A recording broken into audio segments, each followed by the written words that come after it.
Hello everyone, welcome back to Edu Remedies. Today I am with you with some important facts on William Wordsworth and his famous poem Tintern Abbey lines.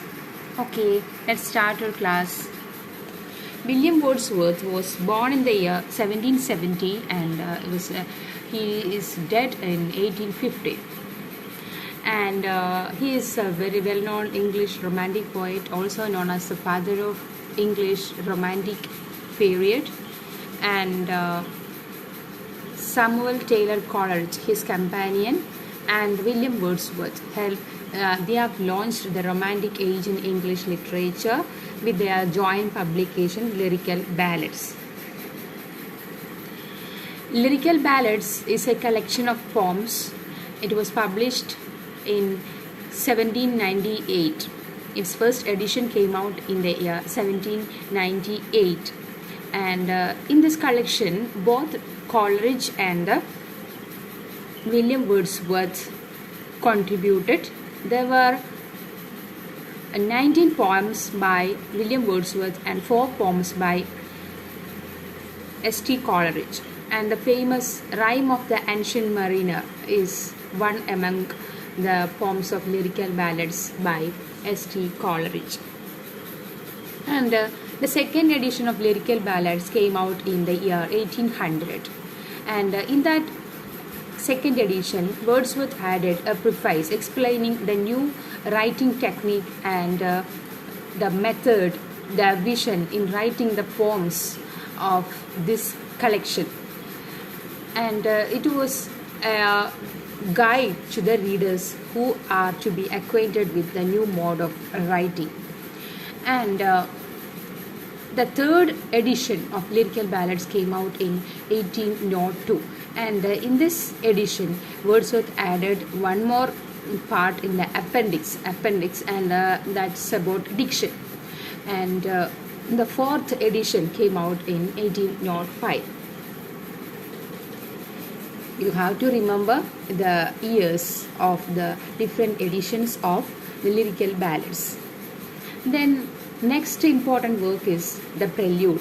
The Prelude, its importance is that it's published posthumously. That means 3 months after the death of William Wordsworth in 1850, and it was published by his wife Mary Wordsworth, and it's actually intended to make as a prologue to his famous work The Recluse. Okay, and but he couldn't complete The Recluse. Later the Prelude came out independently. Okay, then William Wordsworth became poet laureate in the year 1843, and he continued to be a poet laureate till his death in 1850. And William Wordsworth dies of pleurisy, a disease affecting lungs. Okay, he died of pleurisy.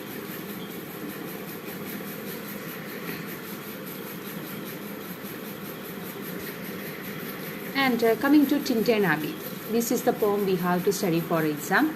And the full title of this poem is Lines Composed a Few Lines Above Tintern Abbey, on revisiting the banks of the Wye during a tour July 13, 1798. As the title indicates, the poem also published in the year 1798. The poem is composed in blank verse. Blank verse means unrhymed iambic pentameter lines, right? So the poem is composed in blank verse, and it is composed in the form of a monologue or a dramatic monologue where only the poet is speaking, and there is an unknown listener. Okay, and he is talking to that listener, and the poet is reliving in his loneliness with memories of nature. Okay, and Tintern Abbey is one of the triumphs of Wordsworth's genius. This poem has all the peculiarities of the poems of Romantic Age. It's a meditation on the beauty of nature, how the beauty of nature is affecting the human mind, and like Wordsworth has given definition for poetry. Okay, a spontaneous overflow of powerful feelings recollected in tranquility. It is like that. The lines of this poem is like a flow of thoughts recollected in tranquility. And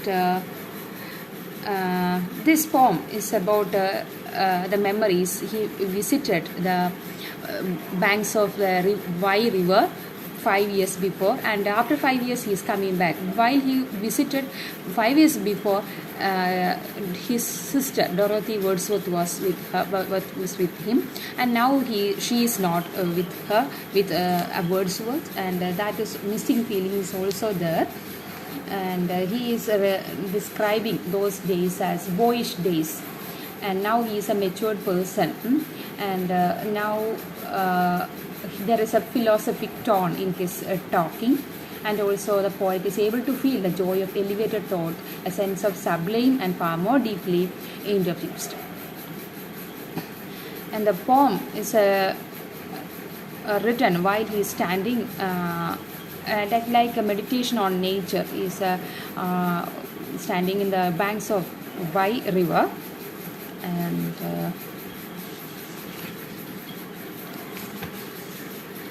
next, and the river here becomes a symbol of spirituality.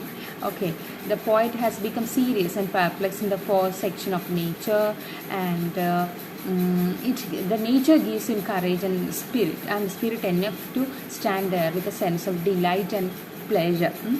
While he is falling in the flow of memories, that nature is giving him confidence to stand upon. And Wordsworth has expressed his intense faith in nature, and that intense faith is reflected throughout this poem. Okay, and he's expressing his tender feelings towards nature, and the poem deals with the influence of nature on the boy, the growing youth, and the man. The poet himself remembering how the nature has influenced while he was a boy in his boyish days, and how influenced in his growing youth. Growing youth means like thoughtless youth, but hearing oftentimes still and sad music of humanity, right? So while he was in his thoughtless youth, the nature offered him the still and sad music of humanity, nor hash nor grating, though ample power. Okay, and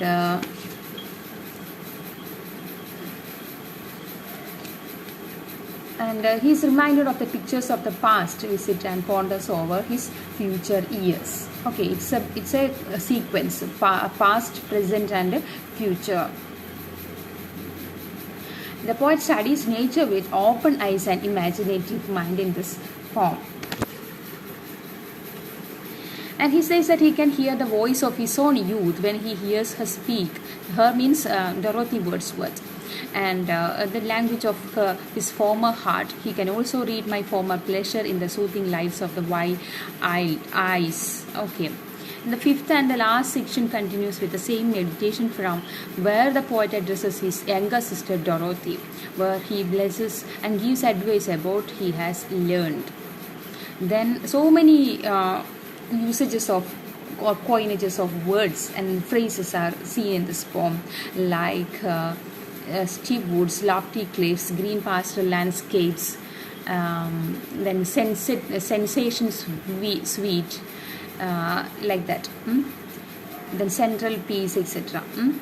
Then the style like the sweetness of style touches the heart of the reader. While we are reading it simply, that feeling touches our heart like any other romantic poem. And the quietness also felt throughout the poetry, and it is a beauty of Wordsworth language.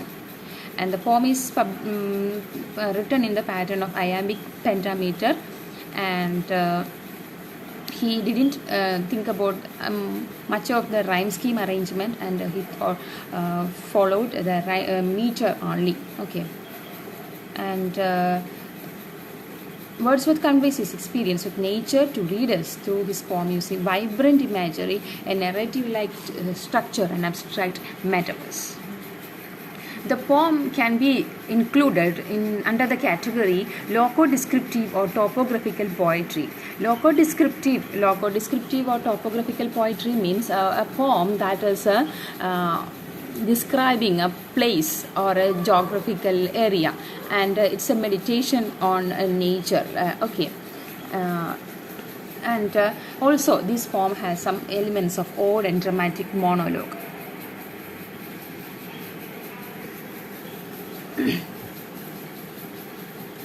And the poem includes a description of his encounters with the countryside on the banks of river Wye, I told you earlier. And this poem can be called as remnants of his personal history, and so many life experiences are mentioned in this poem. Then the poem was tightly structured with decasyllabic bangos and comprises verse paragraphs rather than stanzas. Then it's like a dramatic monologue. Then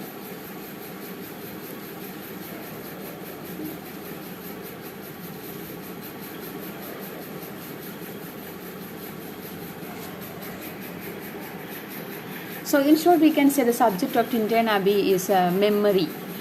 His childhood memories of communion with natural beauty, both generally and specifically. And this subject is hugely important in Wordsworth's work, reappearing in poems as late as Intimations of Immortality Ode. Tintern Abbey is the young Wordsworth's first great statement for his principle of great theme and memory of pure communion with nature in childhood works upon the mind even in adulthood, when access to that pure communion has been lost, and that the maturity of mind present in adulthood offers compensation for the loss of that communion, specifically the ability to look on nature and hear human music, that is to see nature with an eye towards its relationship to human life.